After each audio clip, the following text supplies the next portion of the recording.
Assalamualaikum warahmatullahi wabarakatuh.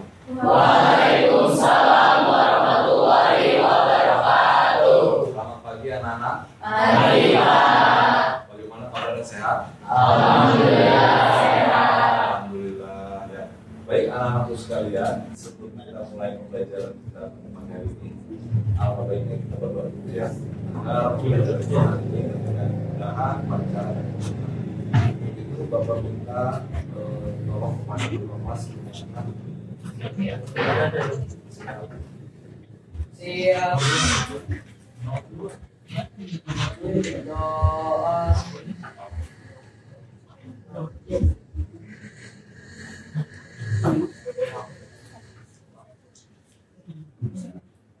Selesai memberi salam. Assalamualaikum warahmatullahi wabarakatuh.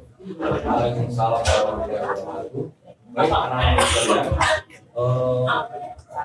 sebelum kita mulai pembelajaran, seperti ini ruang kelas ada berapa siswa?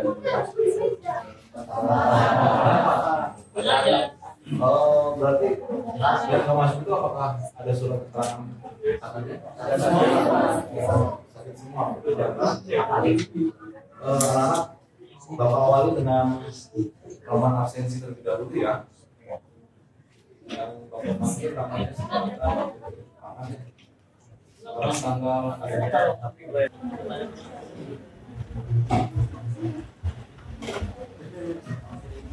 Alhamdulillah. Afgan, iya Pak.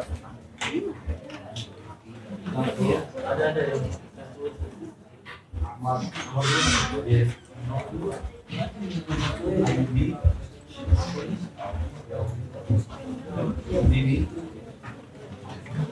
Apakah sehat? Sehat Pak. Alhamdulillah sehat. Ridho.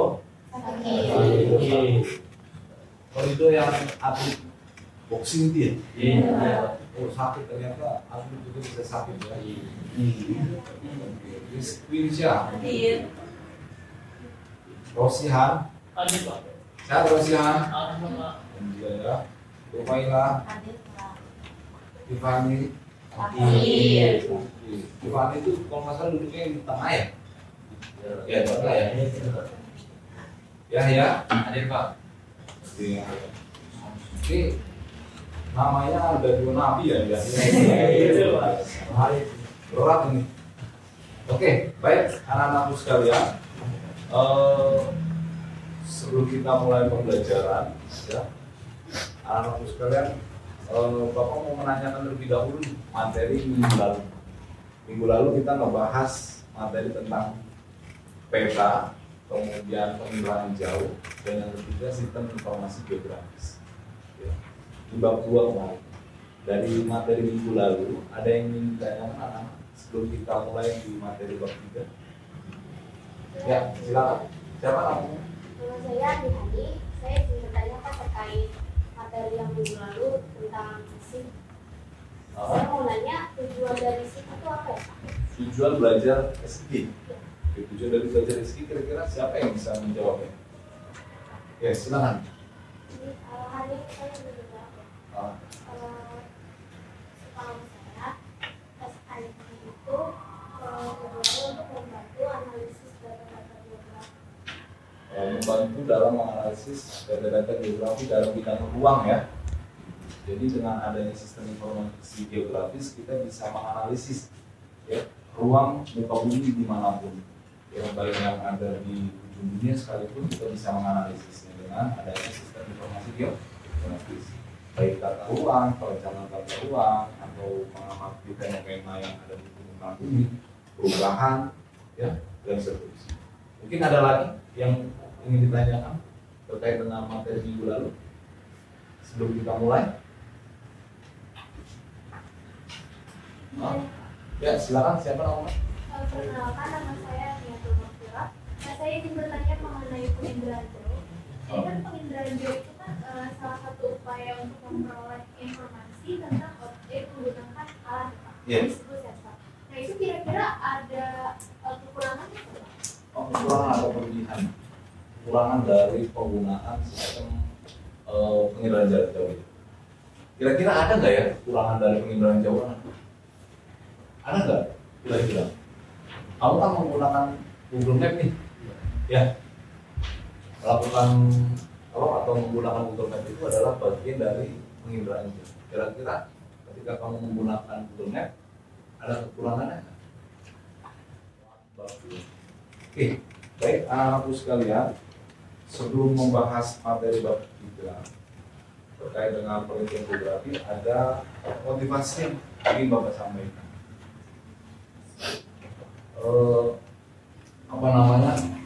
Motivasi terkait dengan pembelajaran. Tapi sebelum motivasi, Bapak pengen memberikan speaking dulu agar kalian bisa konsen, bisa fokus, ya. Oke. Anak-anak sekalian silakan berdiri. Sepertinya ini kurang fokus.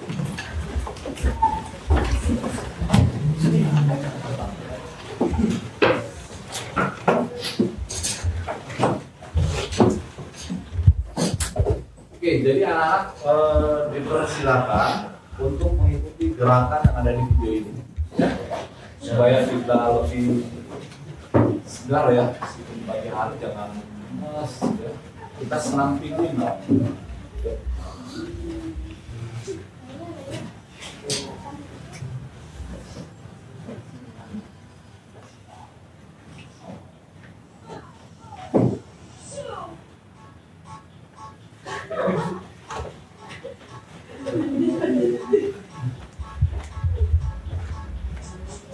Oke, sampai sebentar ya.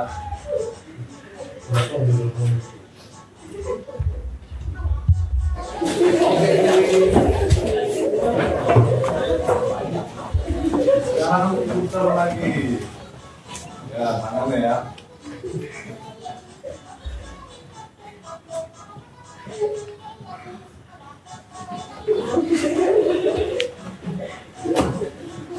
Ayo di belakang ikutin ya.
Oke, gimana anak? Dulu ya.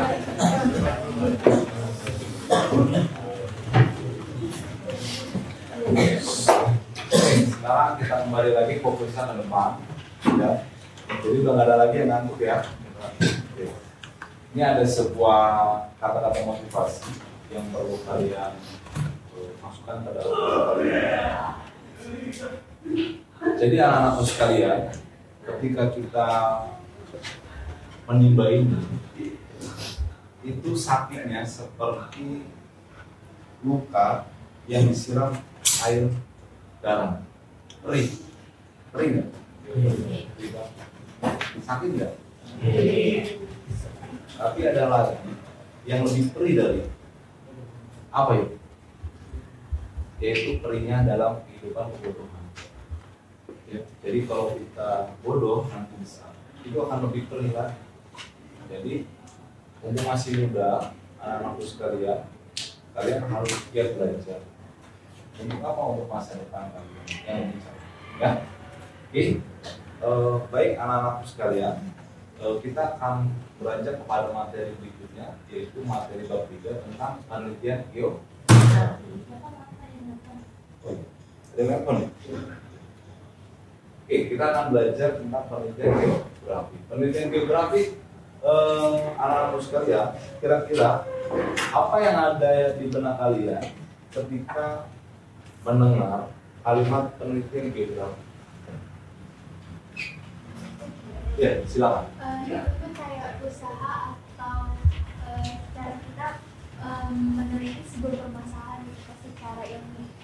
Oke, suatu usaha untuk mencari sebuah data ya, atau menyelidiki ya, itu menyelidiki suatu permasalahan yang ada di geosfer atau di fenomena permukaan bumi. Betul sekali. Siapa namanya? Agniatul. Oke. Mana ranking 1 ya? Bukan. Oh, ranking 1 di sini siapa? Azam. Wah, Azam. Berarti Bapak belum dengar di suaranya Azam berarti. Ya. Oke.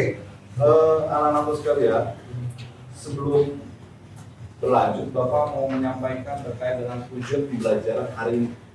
Ya. Kita belajar penelitian geografi, tujuannya untuk apa sih? Ini yang pertama. Jadi Restabili itu mampu menjelaskan pengertian, kemudian sifat dan jenis-jenis penelitian geografi. Yang kedua, Restabili mampu menganalisis serta membandingkan fenomena geosfer yang terjadi dalam kehidupan sehari-hari ya, untuk dijadikan sebuah rumusan masalah. Teman-teman kan, anak-anak kan semuanya kan udah pernah ya di SMP-nya belajar sebuah penelitian ilmiah ya.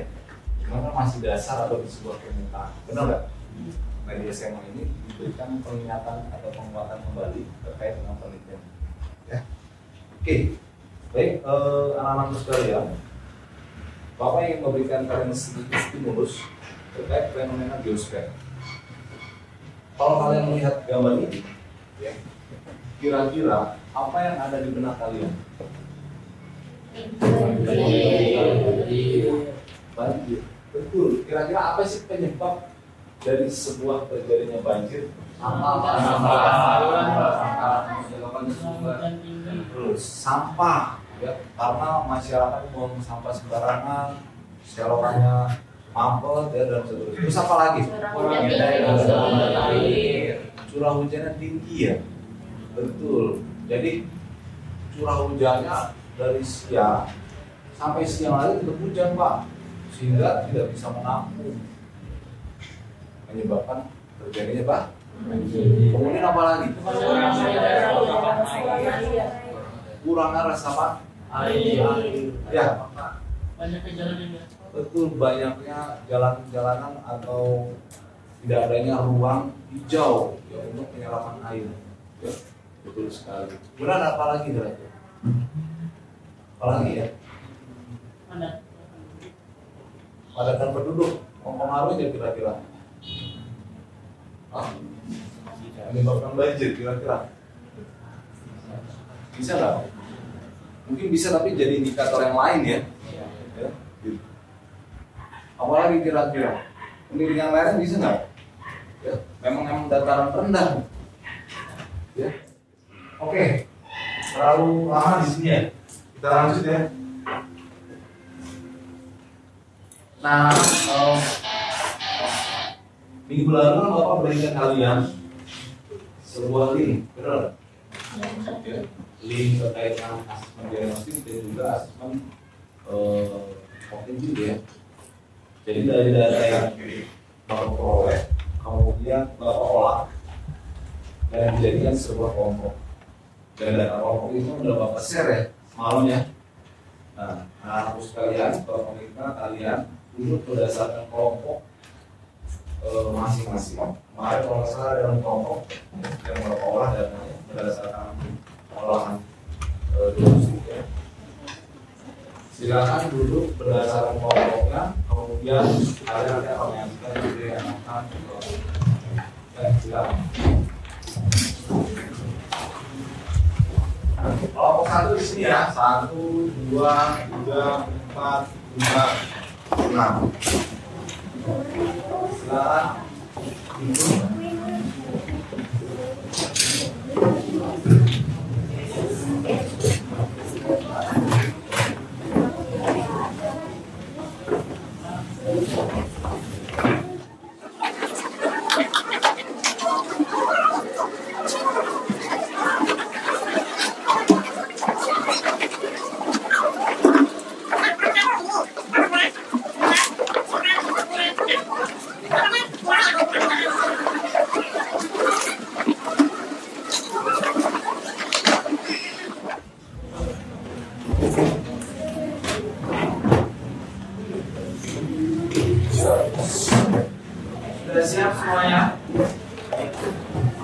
Kamu tulis itu yang beres dari belakang.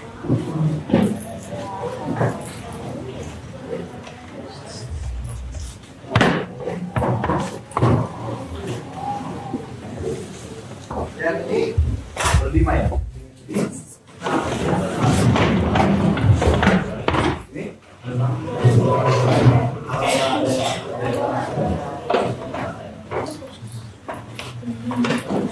Kamu di mana dulu ya? Mau mana? Sini.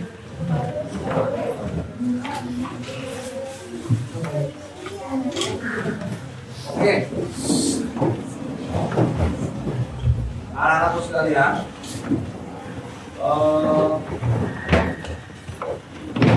sudah duduk berdasarkan kelompoknya ya. Oke, semuanya fokus ke depan lagi. Lihat Bapak. Jadi Bapak minta pada setiap kelompoknya mengamati video yang akan saya tampilkan. Kemudian dari setiap kelompoknya singkatan menganalisis dan nanti akan menyampaikan apa yang telah dilihat. Ya, menyampaikan kembali apa yang telah dilihat. Paling sekitar 2 atau 3 kelompok ya yang minta untuk menyampaikan kembali apa yang dilihat dari video. Silakan anak-anak diperhatikan.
Yang kedua, penelitian kuantitatif. Penelitian kuantitatif adalah penelitian yang dilakukan menggunakan alat ukur dan mengacu hasil pengukuran output.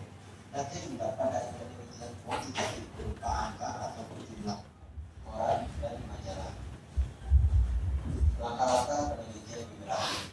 Yang pertama, merumuskan pertanyaan penelitian. Yang kedua, pengumpulan dan pengelolaan data penelitian. Yang ketiga, analisis data penelitian. Dan yang keempat, penyusunan laporan penelitian. Sekian video hari ini.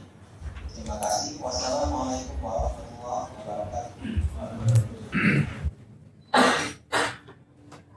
Oke, baik. Dari video yang tadi disaksikan, ya,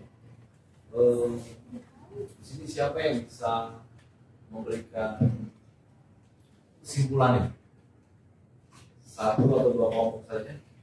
Silakan. Kelompok berapa? Ya, kelompok 3 ya, silakan. Nah, ya, berdiri di depan. Siapa? Nanti dari tulis. Ya, silakan. Boleh. Yang lain tolong menyimak ya apa yang disampaikan oleh kelompok itu. Assalamualaikum warahmatullahi wabarakatuh. Waalaikumsalam warahmatullahi wabarakatuh. Perkenalkan, saya Nia Purnomo, saya Denis Putri. Kami dari kelompok 3. Nah, ini teman untuk menjelaskan kembali dengan video yang tadi ini. Jadi pertama penelitian. Jadi penelitian itu adalah cara untuk kita menjadi suatu permasalahan. Nah, kalau penelitian geografi itu kegiatan untuk menguji kebenaran dan pembahasan permasalahan geografi. Lalu selanjutnya ada pendekatan terkait geografi. Nah, itu ada 3. Pertama pendekatan analisis keuangan, pendekatan ekologi. Terus tadi itu kan penelitian geografi itu ada di bagian geosfer. Nah, geosfer sendiri itu terdiri dari litosfer, atmosfer, hidrosfer, geosfer, dan juga antroposfer. Nah, dari jenis datanya itu berdasarkan 4 sumber sifat dan sumber. Nah, dari sifatnya itu dengan kuantitatif dan kualitatif, dan sumbernya itu primer dari objek yang diteliti. Sudah dibareng anak-anak? Sudah ya?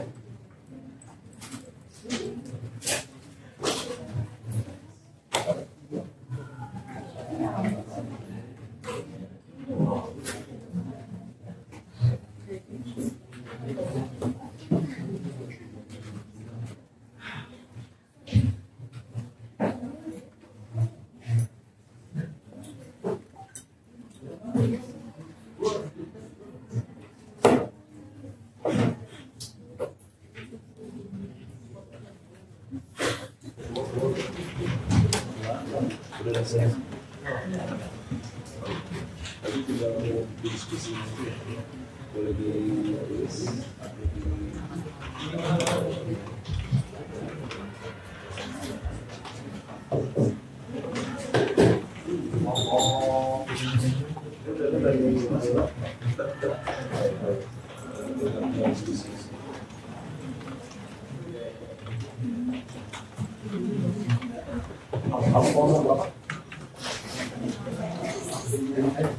barang aja mana kan berdiskusi.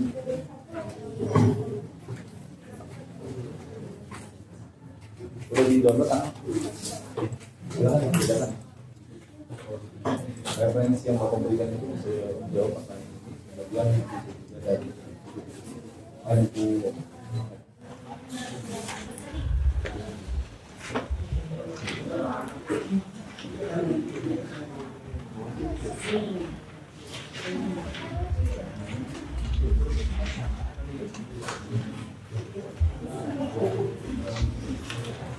Oke, waktunya sekitar 15 menit ya.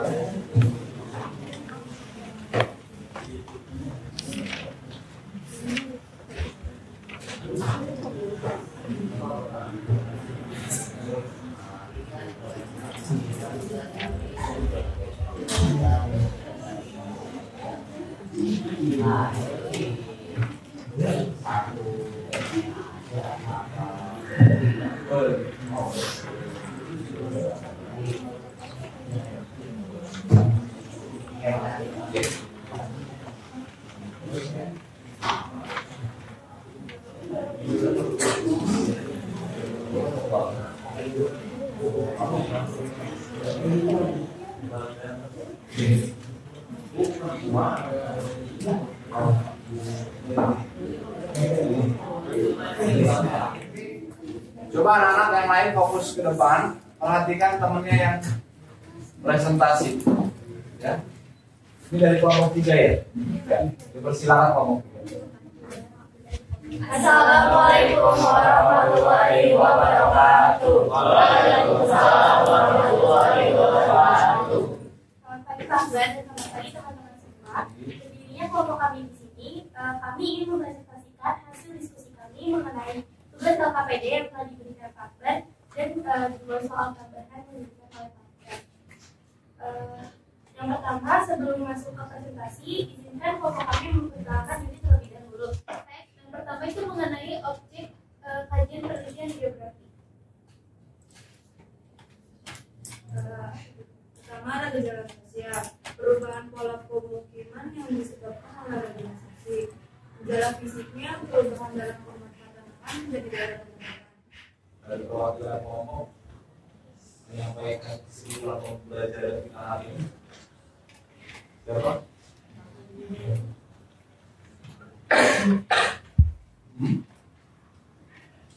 Ya?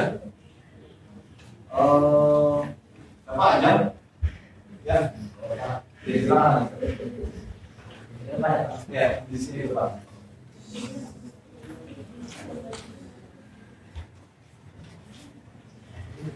Oke teman-teman, setelah beberapa waktu sudah berlalu, kita tuh sudah banyak belajar hal ya tentang penelitian geografi. Kita tuh sudah belajar apa sih itu sebenarnya penelitian geografi itu, kemudian jenisnya apa aja, kemudian metode-metode untuk melakukan penelitian geografi itu sendiri itu apa aja, kita kan sudah belajar. Nah kemudian kita juga sudah mengerjakan KPD yang tentunya mungkin kita menjawab pertanyaan itu untuk diri kita sendiri, yaitu untuk menambah wawasan kita, kan? Kita juga udah menonton video, terus diskusi bareng kan sama teman-teman kita di dalam satu kelompok. Ya kurang lebih itu aja sih yang udah kita pelajarin hari ini. Ya overall menurut saya pribadi sudah asik lah. Itu nanti pertemuan berikutnya yaitu masih lanjut ya, membahas terkait dengan penelitian geografi. Adapun dari kelompok yang belum maju presentasi nanti di minggu depan ya, untuk kelompok 1, 2, 4, 5, 6 ya. Kemudian di pertemuan minggu yang akan datang juga Bapak berikan kalian latihan soal ya, yaitu menjadi sebuah PR kalian ya. Dan untuk soal PR-nya akan Bapak berikan melalui via WA karena berbasis web ya. Jadi silakan dikerjakan. Oke, baik. Anak-anakku sekalian, terkait dengan pembelajaran hari ini, Bapak ingin menyampaikan sebuah sudut pandang di kata-kata motivasi lagi sebelum kita tutup. Jadi ada 2 orang adik kakak, dia mempunyai sudut pandang yang berbeda. Si adik ketika dia melihat sebuah bulan, dia mengatakan, lihatlah, bulan itu sangat indah. Tapi sayang, dia sangat jauh. Susah sekali untuk digapai. Kemudian sang kakak mengatakan, tidak adik, bulan itu sangat dekat. Bahkan kakak seakan-akan bisa menggapainya. Dari redaksi itu, adik dan kakak ini mempunyai latar belakang keluarga yang susah, tapi mempunyai sudut pandang yang berbeda. Si kakak optimis dia bisa mencapai cita-citanya. Si adik pesimis mencapai cita-citanya. Dalam kisah ini harus kamu ingat anak-anak bahwa 1001 menuju kesuksesan itu diawali oleh 1 langkah. Jadi kalau kalian mau menjadi seorang yang sukses, tentunya kamu harus mempunyai sudut pandang optimis untuk meraih cita-cita. Dan dilalui dengan 1 langkah, yaitu belajar. Kemudian langkah kedua, giat. Langkah ketiga, yaitu adalah berdoa. Langkah keempat, kepleset. Langkah kelima, bangun. Kepleset lagi, bangun lagi. Jangan menyerah. Mata boleh basah, hati boleh patah. Tapi ingat satu kata, tidak boleh. Oke, kita beri tepuk.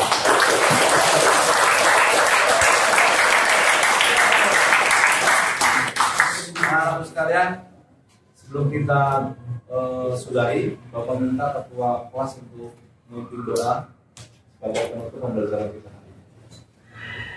Siap.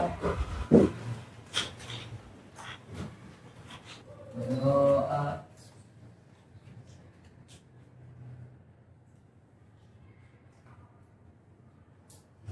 Selesai memberi salam. Assalamualaikum warahmatullahi wabarakatuh.